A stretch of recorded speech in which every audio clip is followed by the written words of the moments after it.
हाय मोरे राम मोरे राम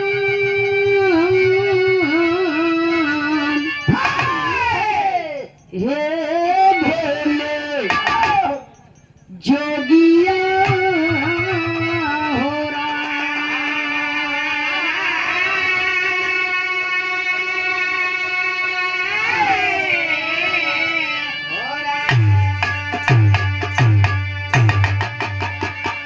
काशी नरेश किए विचार महल से तुरंत हुए तैयार शिकार खेल चली भय जंगल में सरकार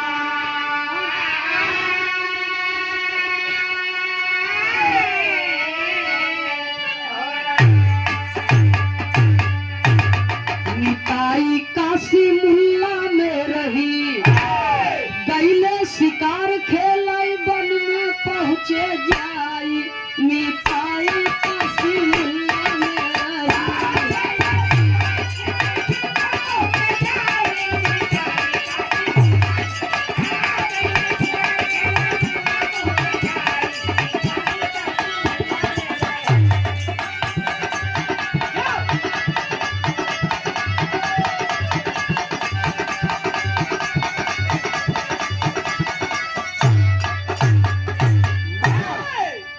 काशी नगरी के राजा काशी नरेश जात के मुसलमान जेकर नाम बा यूसुफ मियाँ बचपन के लंगोटिया यार हैं। एक दिन घनघोर बियाबान जंगल में पहुंचे शिकार करने के लिए। काशी नरेश को थकावट महसूस हुई, एक पेड़ के छांव के नीचे बैठ गए। उनको नींद आ गई, सो गए। बगल में यूसुफ मियाँ लेटे हैं लेकिन जग रहे हैं। तो जौने पेड़वा के नीचवा ये दोनों जने आराम करत हैं, वही पेड़ के ऊपर एक चकई चकवा के जोड़ा बैठा बा जेके चकोर पंछी कहत थी। काशी नरेश यूसुफ मियाँ के देख के चकैया चकौना से कहता, चकई कहन लगी चकवा से पतजी सुनिए ध्यान लगा, सोया राजा पेड़ के नीचे ये कर मौत गई न्यारा। तब चकई चकवा डाके तब चकई के रानी का घर में पगला। चकई कह सुना है दुल्हा हमारी बटिया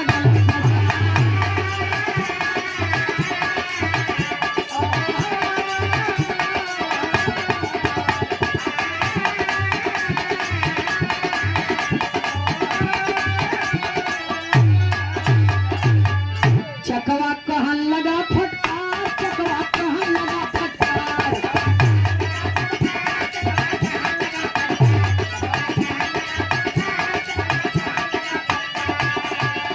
चकवा कहन लगा फटकार, सुन ले हमारी गुलनार, कैसे मरी है राजा हमके बताई मिताई काशी मुल्ला।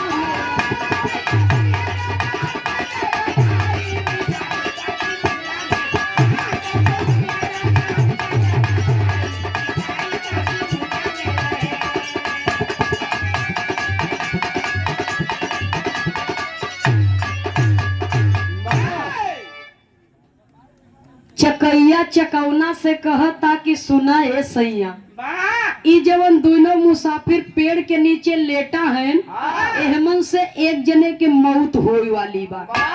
जब चकवा सुनत बा तो कहा एक बात बताओ, तई ब्रह्मा के भाभी है, जब देखा तब क्यों के जिंदगी के मौत के बखान कह देत हो, तो के का मालूम कि के कब मरई वाला बा कब जियई वाला बा। अब पहले तो ये दोनों का परिचय बतावा, ये दोनों है कौन। तब चकई कहता चकवा से एक लाइन तर्ज का भाव है मत।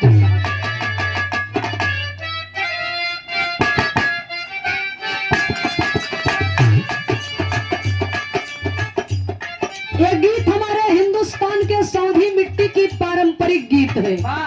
एक हमार मतारी बहन लोग गावत थी कब, जब शादी ब्याह के अवसर आवत है तब। कैसे गावत थी भैया हो, कहवा से आवेला बाबा के पितिलावा हो,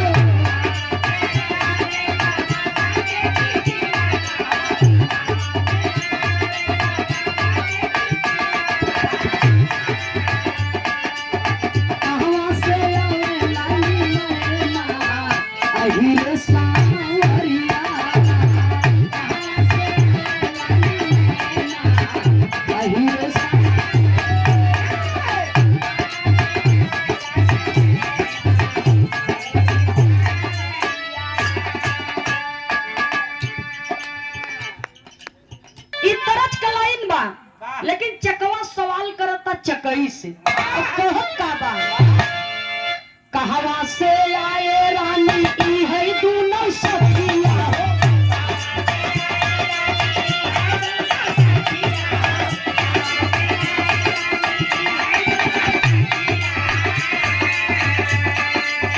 कहवा पे मैं करनी आसबा मन उदास काहे बा। कहवा पे मैं करनी आसबा मन उदास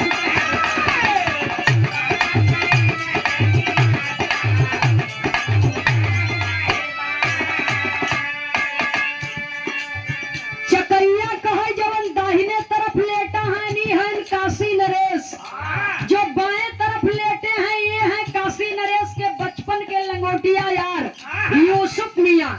चकवा कहा ये दोनों जने में से मौत के कर होई। चकैया कहे काशी नरेश के। कब मरी ही कैसे मरी ही चकई बतावत बा। जौने दिन राजा के सजी है बरतिया हो।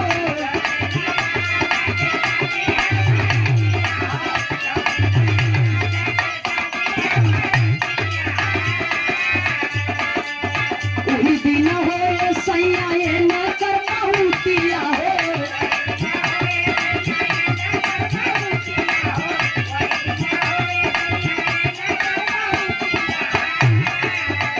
हो पतिया हमके आभास बा मन उदास काहे बा।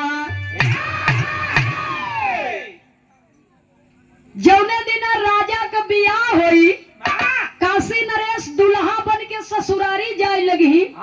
हाथी पर बैठे जाई तो हथिया ढकेल दे अपने पैरवा के नीचवा से दबाए दे।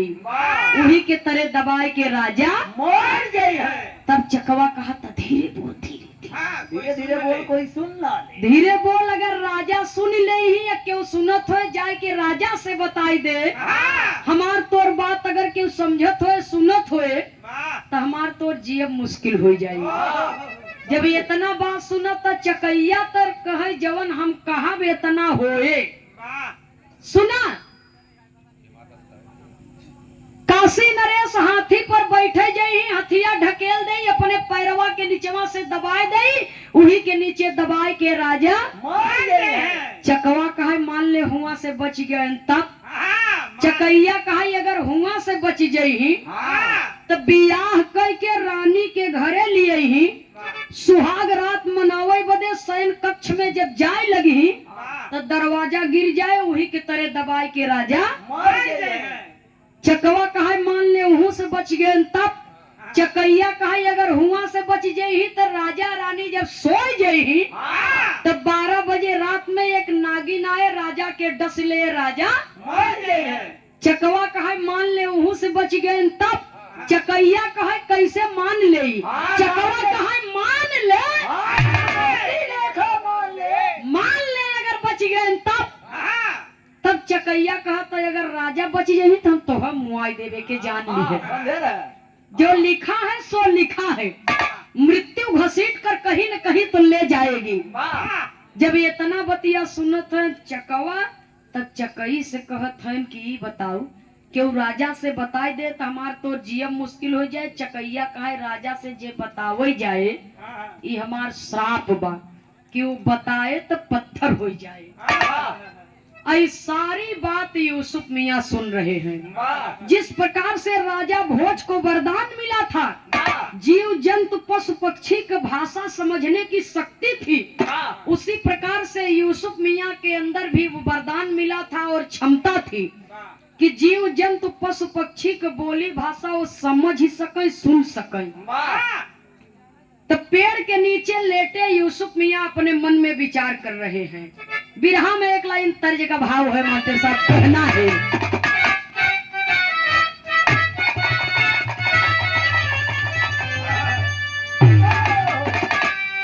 अरे सोना नाना रतिया डोलई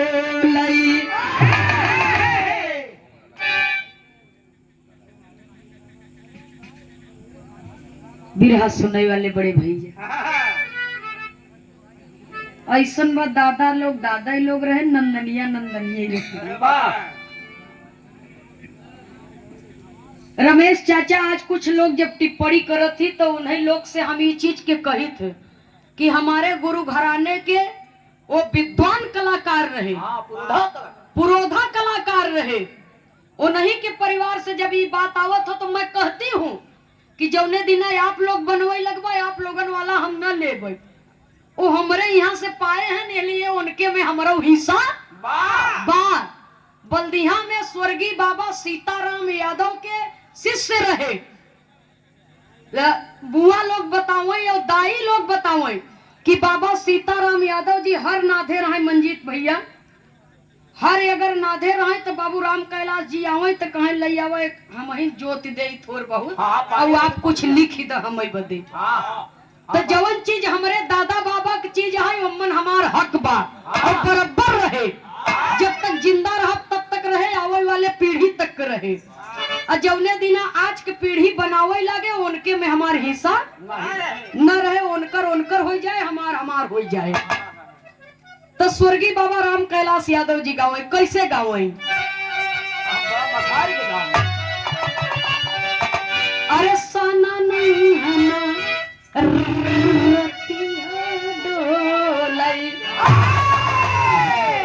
एक ननद बा एक भौजी, भौजैया के गवन बिया कुल भवन, ननदिया के खाली बिया हवई भर भवा गवन नहीं भवा। तो धुन है मास्टर साहब। अरे सनना रतिया डोलई बहे जब पवन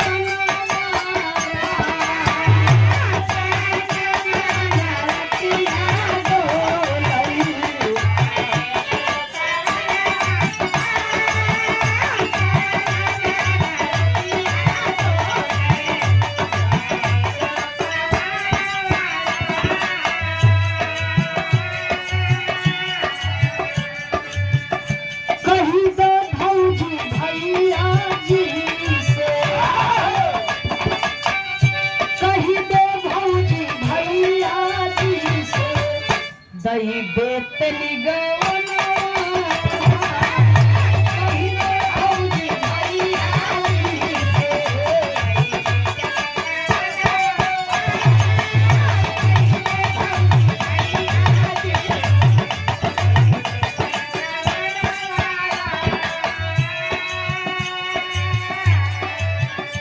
दादा तो ढेर कुछ गाए हैं, आप सब जने सब जानत हैं, लेकिन बिरहा में हमरे भाव का कहना है।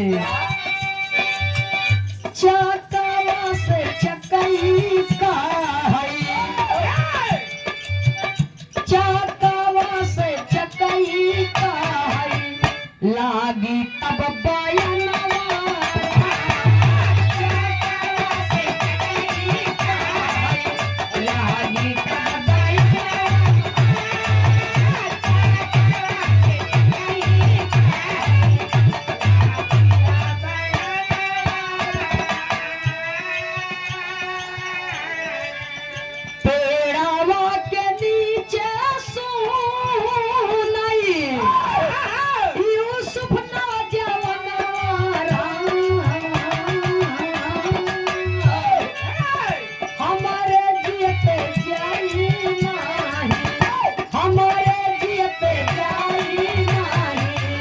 राजा जी के जनवा हमारे दिल पे जाई नहीं, राजा जी के जनवा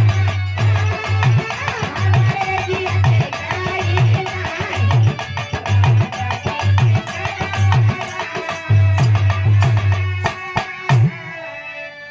प्रतिज्ञा कर लिए, प्रतिज्ञा कर लिए कि हमारे जीते जिंदगी मेरे दोस्त की जिंदगी नहीं जा सकती। सोचता हूँ कि अगर बताई दे तो पाथर हो जाए, तो हमके स्वयं भी बचे के बा, उनके भी बचावे के बा। तब तक काशी नरेश की नींद खुल गई। कहे दोस्त अब घर चलने का मन कर रहा है, फिर कभी आएंगे शिकार करने के लिए। ठीक है चलिए। दोनों जने घरे आए, समय बीता, काशी नरेश का बियाह पड़ा। हाथी पर दुल्हा बन के बैठे जब जाए लगे मनोरंजन 2-4 मिनट का वो अलग की बात है। राजा साहब काशी नरेश का शादी पड़ता और जब शादी पड़ी तो वो हाथी पर बैठे जाते हैं दूल्हा बन के, और जब हाथी पर बैठे जाते हैं तो यूसुफ मियाँ पीछे पीछे लगा है। काशी नरेश के हाथ पकड़ के खींच के बगली कर दिए और झम से हाथी पर चढ़ के बैठ गए। काशी नरेश बिगड़ गए कि यूसुफ चढ़बे तू हथिया पर उनका ऊपर हुए हम कहते कि बिया हमार होए चढ़बे तुम मर्दवा उतरा। यूसुफ मियाँ कहा गलती हो गई सरकार, अरे बचपन के दोस्त है, थोड़ा हंसी मजाक करिए, हलल उतरत है आवा। यूसुफ मियाँ उतर गए, काशी नरेश बैठ गए, समय टल गई, राजा की मौत टल गई। बियाह कई के दुल्हन घरे ले आए। अब जौनी जौनी की काशी नरेश लगा है, रास्ता से आवत जात नात रिश्तेदार सबसे मिलत है। यूसुफो मियाँ पाछा धरे हैं, लगा है पीछे पीछे। नात रिश्तेदार कहे सरवा यूसुफ हुआ कहे पीछे लगा बा यार, सरवा काली हो दोस्ती अपने जगह बा, ई का करे पीछे लाग लगा बा। धीरे धीरे शाम हो गई। जब शाम कुछ ढली, शाम रात में जब बदलने लगी तो राजा साहब जब शयन कक्ष में जाने लगे, पीछे आए हैं यूसुफ मियाँ, पीछा नहीं छोड़ा था, क्योंकि सच्चाई तो केवल यूसुफ जान रहे थे।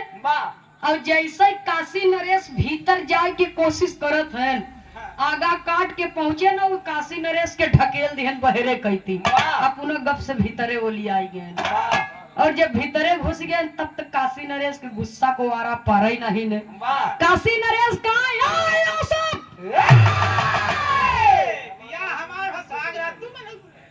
ये क्या बेवकूफी है।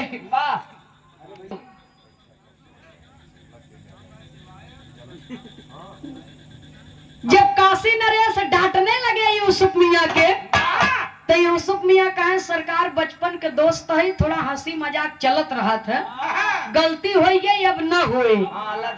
एक गलती भाई, दो गलती भाई, अब तीसरी गलती अल्लाह निकरत है हम। यूसुफ मियाँ बाहर निकल गए, काशी नरेश भीतर गए, समय टल गई, वहां भी राजा की मौत टल गई।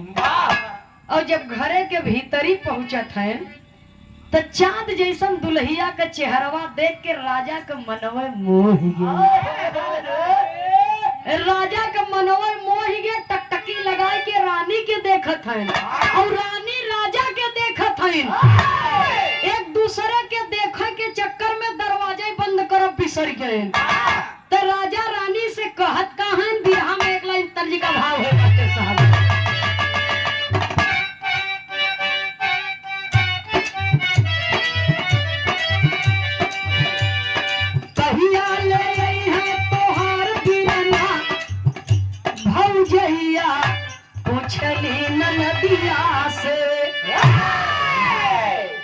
पहले के जमाना के धुन रहा। मंजीत बाबू बिरहा में एक तनी बदल दिया गया और में तेल मसाला लगाए के थोड़ा सा तेल मसाला जब लगाए के और बदल दिया गया, तभी गाना कैसन भ हंस के तू देखा जे एक बेरिया, हंस के तू देखा जे एक बेरिया, हम मरी मरी जाई तो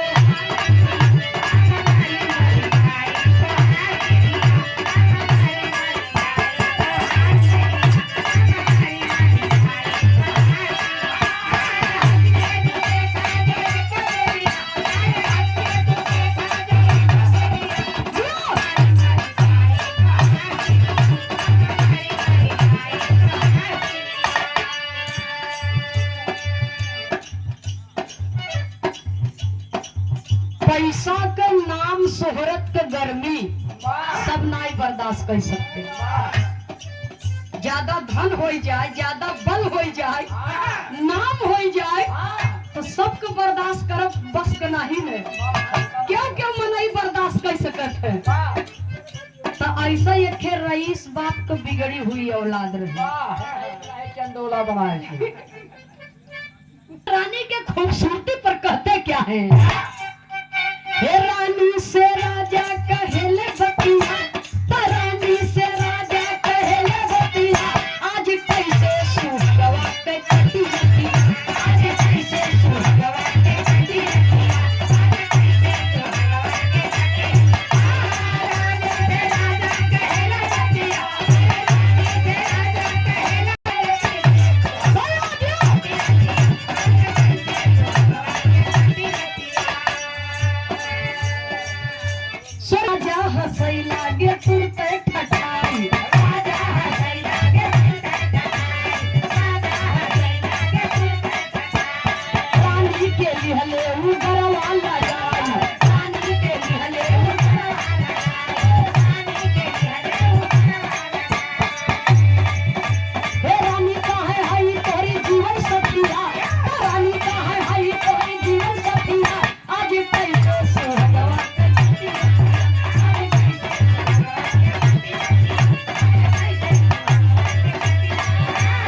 नीचे घुस के बैठ गए। बैठ नहीं गए उलट गए। काहे बरे? कहाँ अब जवान होए हम देखब।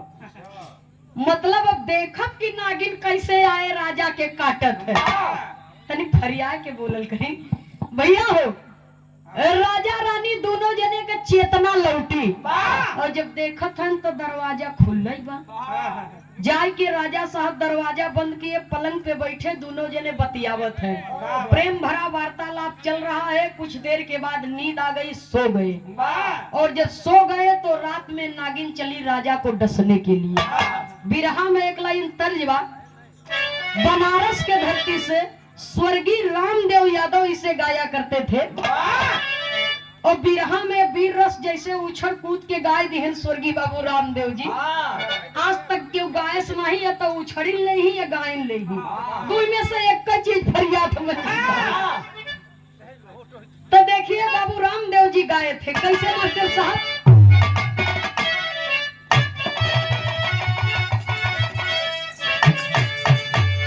अरे गोरिया रे तो गोरिया रे बिजुरिया कहवा गिरी।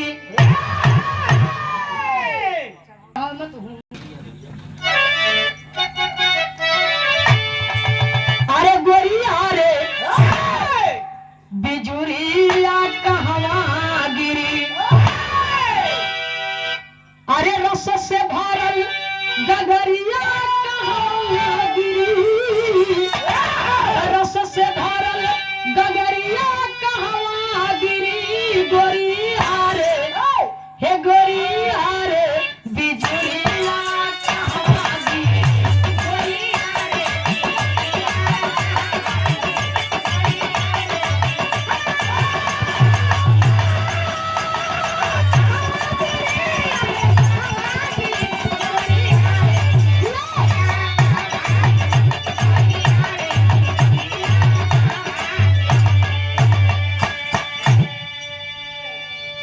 आत्मा रूपी दुल्ही परमात्मा रूपी दुल्हा का बात रही। परमात्मा रूपी दुल्हा आत्मा रूपी दुल्ही के कहीं जौन ज्ञान से भरी गगरी बा ई कहाँ छलके। गोरिया रे बिजुरिया कहवा गिरी। रस से भरल गगरिया कहवा गिरी। ये लिए कि शरीर जितने बुढ़ात है आत्मा उतने जवान होत है और उतर नेह परमात्मा से लागत है। पौरुखवा और आ जात है जब अपने आप ही भगवान भगवान करे लगबे। जब तक पौरुख बा तब तक तो हम ही हम भाई भैया करना पड़ा कहना है। अरे यूसुफ लिए तलावरिया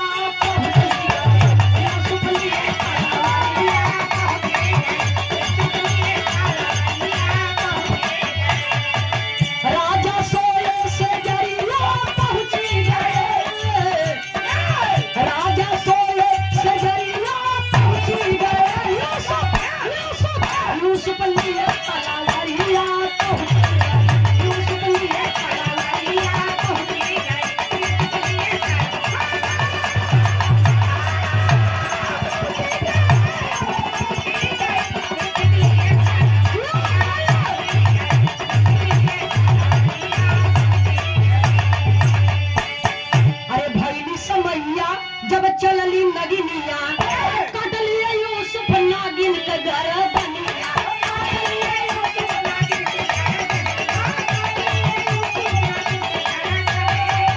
फूली रानी के निदरिया पहुंची गए। फूली रानी के निदरिया पहुंची गए। राजा देखे घर नजरिया पहुंची गए। राजा देखे घर नजरिया पहुंची गए।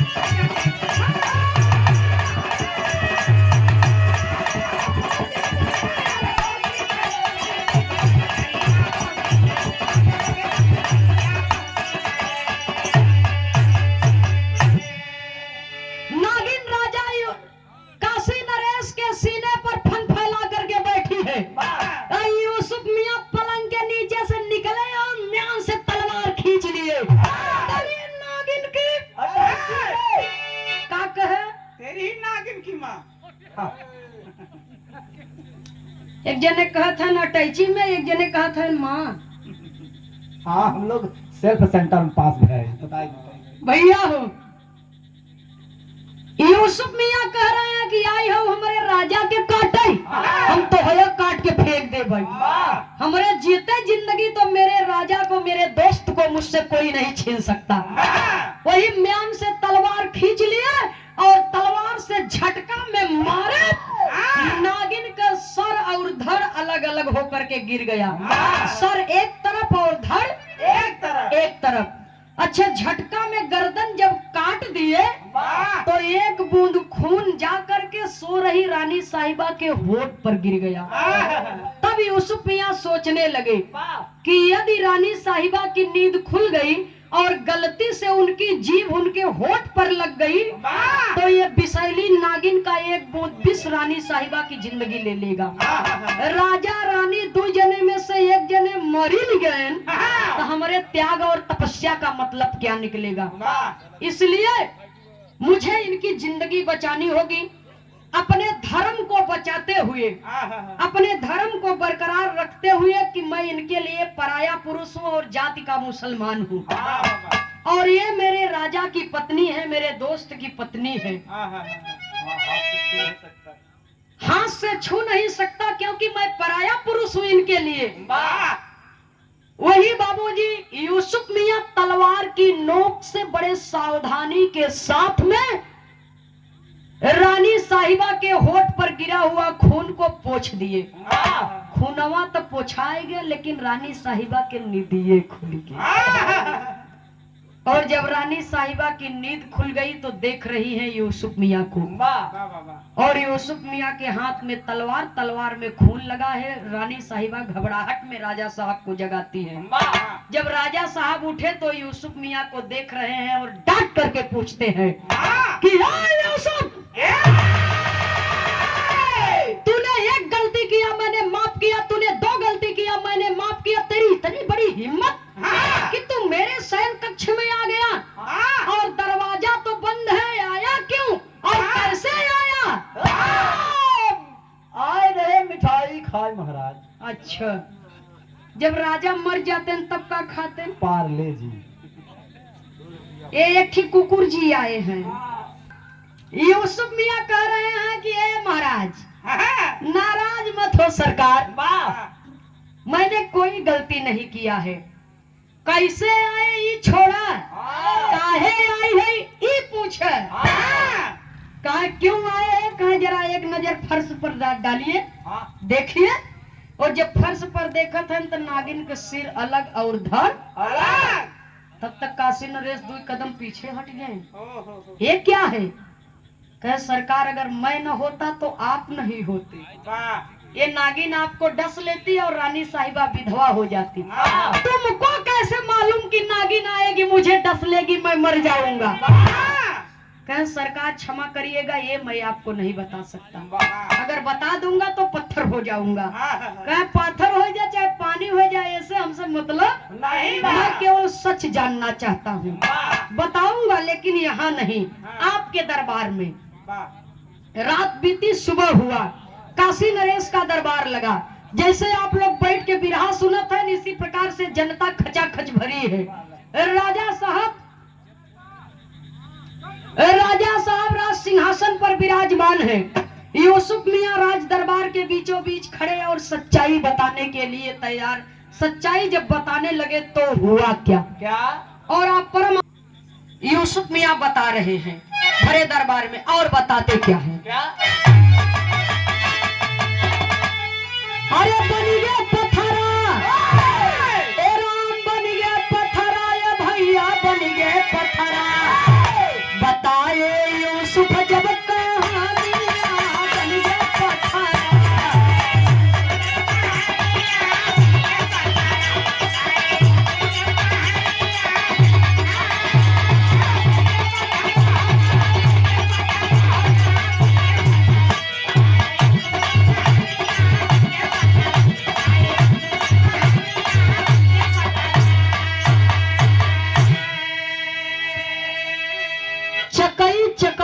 कही हुई सारी बात यूसुफ मियाँ भरे दरबार में सबके सामने राजा से बताना शुरू कर दिए। वाह और जब बताना शुरू कर दिए, सिलसिलेवार सारी बात बताने लगे, वाह तो चकई का श्राप तो था ही कि जो मेरी बात कहेगा वो पत्थर हो जाएगा। यूसुफ मियाँ पत्थर के होने लगे। तब रानी साहिबा दौड़ करके जाती है, हाथ जोड़ करके कहती है कि ए भैया, आपने मेरा सुहाग बचाया है, आप पत्थर हो जाएंगे ये आपको मालूम है। सारी घटना जो भी हुई सब मालूम थी। तो इहो मालूम हुई कि पाथर हो जाइबा तो फिर से इंसान कैसे होगा? तनी इतने बताई दे। जब इतना बतिया सुनत है यूसुफ मियाँ कहे रानी साहिबा, वो शायद एक माँ के लिए बहुत कष्टदायक घड़ी होगी। रानी साहिबा कहा एक बेरी बोल के तो देखो। वही यूसुफ मियाँ कहते हैं कि चाहे बेटवा हो चाहे बिटिया हो, जो भी पहली संतान आपके गर्भ से जन्म लेगी, राजा साहब अपने हाथों से उसकी गर्दन काट करके मेरे प्रतिमा पर बलि चढ़ाएंगे और तब जाकर के चकई का श्राप खत्म होगा और मैं पुनः इंसान बन जाऊंगा। इतना बात कहते कहते यूसुफ मियाँ पत्थर के हो गए। तो हुआ क्या? बीता समय कुछ बिना प्रेम से जब भइले संतान, रानी राजा से कहे लगी कई दपिया बलिदान, पूरी कई देता बचनिया बन गए पथरा। यूसुफ मियाँ सौगंध काशी नरेश सौगंध लिए कि बाबा भोलेनाथ काशी नगरी की सौगंध लेता हूँ कि मेरे दोस्त ने मेरी जिंदगी बचाया है, मैं अपने बच्चे का बलिदान दे करके पुनः से अपने दोस्त को जीवन दान दूंगा, ये मेरा वचन है। इतना कह करके राजमहल की ओर चल दिए। दोनों प्राणी के प्रेम से, मालिक के आशीर्वाद से रानी साहिबा गर्भवती हुई। 9 महीने के बाद एक बेटे ने जन्म लिया, पुत्र रत्न की प्राप्ति हुई। रानी साहिबा अपने लड़का के एको बूंद दूध है अपने स्तन के पियाए नहीं पौली। लड़कवा के ऐसे ही ले जाए के राजा साहब के हथवा में दे के कहे, ये राजा साहब इस बच्चे को आप ले जाइए और इसका बलिदान करके अपने वचन को पूरा कीजिए। लड़कवा के लय के राजा साहब अपने कोरा में उठा के लागेन हिला के लागेन खिलावे, दुलारे लगन खिलावे लगन। और जब खिलावे लगन तो राजा साहब के हृदय में पुत्र मोह उत्पन्न हो गया। साहिबा से कहा, नहीं साहिबा एक ठे बात कही, हम जिंदा रह हमारा रही, मेरी काशी नगरी बरकरार रहेगी। ना जाने कितने यूसुफ आएंगे और जाएंगे, लेकिन ये लड़का के गर्दन काट के कर बलि चढ़ाए दे, पता नहीं फिर दोबारा तोहरे कोखी बेटवा होई कि ना होई। अगर लड़का न पैदा भ तो एक उत्तराधिकारी के बगैर मेरी गद्दी सूनी रह जाएगी, मेरा राज सिंहासन सूना रह जाएगा। इसलिए किसी भी कीमत पर अपने बच्चे की बलि मैं नहीं करूंगा। जब राजा साहब इनकार कर दिए तो हुआ क्या? दुनिया के बाद किसी भी कीमत पर बलि नहीं चढ़ाऊंगा। तो हुआ क्या? अरे हिले लागल काशी हसल सती के ठठारिया, अरे बाबा विश्वनाथ धसे जमी के भीतरिया जे का जाने सारी दुनिया बन गए पथरा।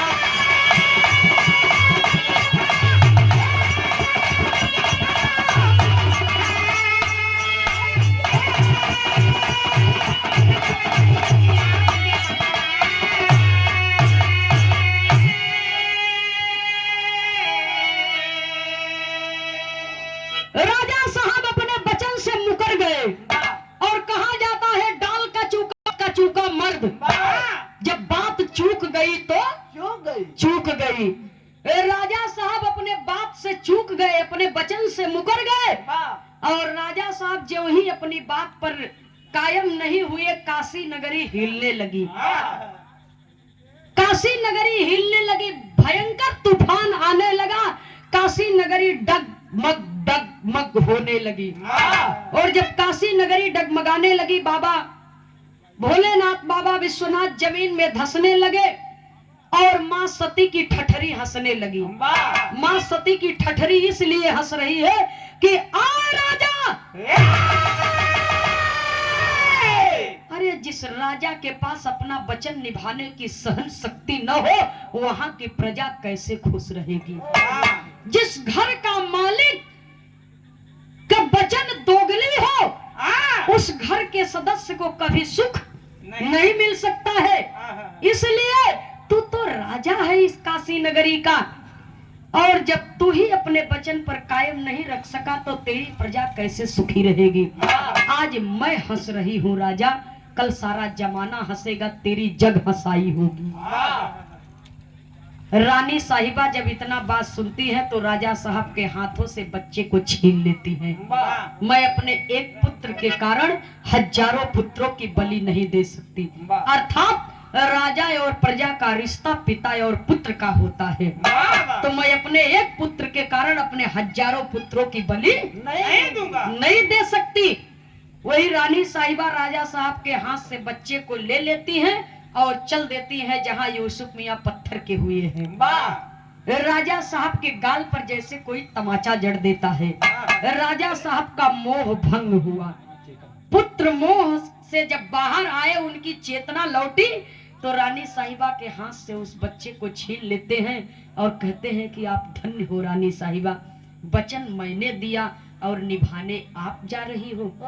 स्वामी, मैं इसलिए आपका दिया हुआ वचन निभाने जा रही हूँ कि जहाँ आपका सम्मान नहीं वहाँ मेरा सम्मान कौन करेगा।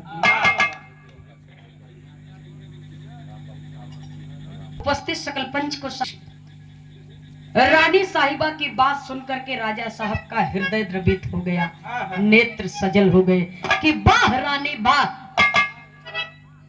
ये सच्चाई है कि जिस जगह पर स्त्रियों का सम्मान होता है, नारियों की पूजा होती है, उस जगह पर देवता निवास करते हैं। तो आपने मेरा अर्धांगिनी होने का फर्ज निभा दिया। मेरे दिए हुए वचन को आप पूरा करने के लिए जा रही थी, मेरी लज्जा को आपने बचाया, मैं आपको प्रणाम करता हूँ रानी साहिबा। राजा साहब हाथ जोड़ करके अपने गलती के क्षमा मांगे और रानी साहिबा से उस बच्चे को ले करके कटार निकाले और यूसुफ मियां के प्रतिमा के पास पहुंचे। बच्चे को रख करके बाबूजी जब गर्दन पर कटार चलाने लगे, देखने वालों का तांता लगा हुआ है, सबका हृदय द्रवित है, सबकी आंखें नम हो गई, नेत्र सजल हो गए। लेकिन वाह राजा वाह, धन्य है तेरी दिलेरी को मैं नमन करती हूँ, प्रणाम करती हूँ। इतिहास से युगांतर तक तेरा नाम गाता रहेगा। माई अपने लड़का का गर्दन कटा देखत है, माई के अखिए पथराए गई, अखिया से असूये और आए गई। प्रजा कभी राजा को देखती है, कभी रानी को देखती है।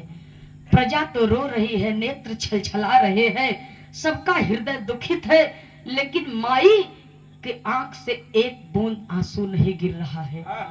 राजा साहब अपना वचन निभाने के लिए उस बच्चे के गर्दन पर जब कटारी से वार करने लगे, जो ही बच्चे का गर्दन कटा है और खून का छींटा निकला है, यूसुफ मियां के प्रतिमा पर पड़ा है। बाबूजी, चकई का श्राप समाप्त हो गया, यूसुफ मियां पत्थर से इंसान बन गए। गर्दन लड़का कटाई गई, माई देख रही है, पिताजी देख रहे हैं, पूरी प्रजा देख रही है। प्रजा देखे वालन के बाबूजी कलेजा मुहे के आवत बा कि अरे बाप रे बाप, धन्य हो राजा तुम और धन्य हो रानी साहिबा आप। तब तक यूसुफ मियां जब देखते हैं बाबूजी तो यूसुफ मियां को अपार कष्ट हुआ। यूसुफ मियां हाथ जोड़ करके कहते हैं कि धन्य हो भोलेनाथ, आप और आपकी शक्ति अनंत है। आज इस भक्त को आपके आशीर्वाद की आवश्यकता है। यदि मैंने सच्चे हृदय से निस्वार्थ बगैर छल कपट के दोस्ती का फर्ज निभाया है तो उसे मित्रता की वास्ता है। आपको आप इस बच्चे को जीवित कर दीजिए, इसके बदले में मेरी जिंदगी सदा सदा के लिए समाप्त कर दीजिए, मुझे कोई गम नहीं होगा। यूसुफ मियां की भक्ति, निष्ठा और सच्चाई देख करके बाबा भोलेनाथ, माता पार्वती जी प्रकट होते हैं और अमृत बोट टपका करके उस बच्चे को जीवित कर देते हैं। लड़कवा जब हाथ गोड़ फेंकत बा तब माई धधाए के अपने बचवा के उठा के अपने ले करके आंचल उड़ा करके बेटे को अपने समेट लेती है बाबूजी, और आंचल उड़ा करके माँ अपने बच्चे के ऊपर ममता के मोतियों की बौछार कर देती है।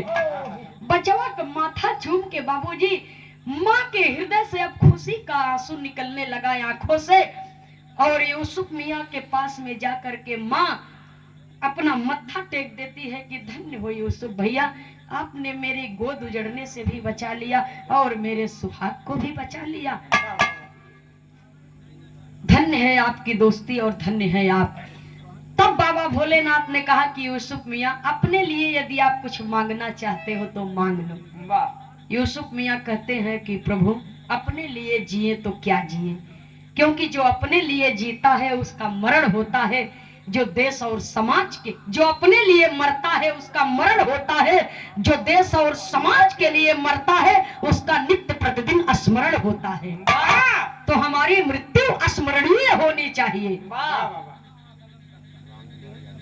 आशीर्वाद अपने प्रयास ने भी हमारे प्रभु, मुझे अपने लिए कुछ नहीं चाहिए, देना चाहते हैं तो इतना ही सिर्फ दीजिए कि जब तक जीवित रहूं ऐसे ही ईमानदारी के साथ मेरे मन में तनिक भी लालच ना आए, दोस्ती को निभाता रहूं और आने वाले समय में हम दोनों मित्रों का नाम अमर हो जाए। इसीलिए कहा जाता है एक दोस्ती की मिसाल द्वापर युग से श्री कृष्ण और श्री सुदामा जी की मिलती है, एक दोस्ती की मिसाल त्रेता युग से मिलती है भगवान श्री रामचंद्र जी की और सुग्रीव जी का। तो दोस्ती तमाम हुई बाबूजी, दोस्ती करना आसान है लेकिन ईमानदारी के साथ निभा देना ये कठिन होता है बाबूजी।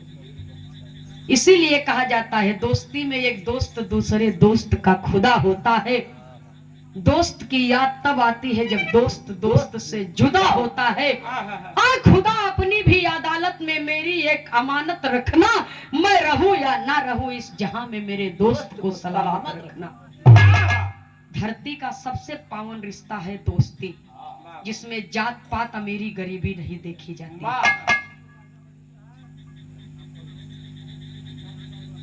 काशी नरेश और यूसुफ मियाँ का नाम इतिहास के पन्नों में स्वर्ण अक्षरों से लिखा गया, और काशी नगरी हिलते हिलते डगमग हो गई थी, डगमग होते होते टेढ़ी हो गई थी, और आज भी काशी नगरी टेढ़ी है और आज भी बाबा विश्वनाथ जमीन में धसे हुए हैं। काशी नगरी में जब आप जाएंगे कभी, और आप गूगल पर भी सर्च कर सकते हैं, काशी नगरी मणिकर्णिका घाट के आगे जहां पर लाश का अंतिम दाह संस्कार होता है, मणिकर्णिका घाट से जब पूरब साइड में आप बढ़ेंगे तो आज भी काशी नगरी वहीं से टेढ़ी है और आज भी बाबा विश्वनाथ जमीन में धसे हुए हैं। आखिरी और अंतिम प्रमाण में कवि को संकेत करना पड़ा, तो बात से चूक के न चाहे चाहे कोई भी हो, आखिरी लाइन में कहना है।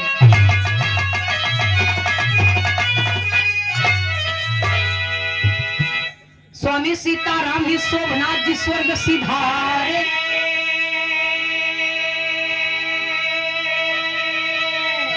ओपी यादव शंकर नाथ विजय बुल्लार जी गीत सवारे।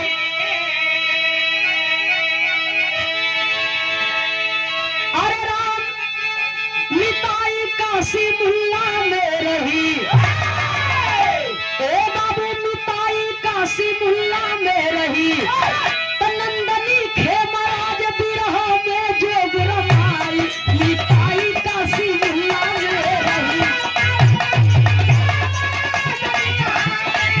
लगी रहा मंजीर बाबू। नहीं चाहिए दिल दुखा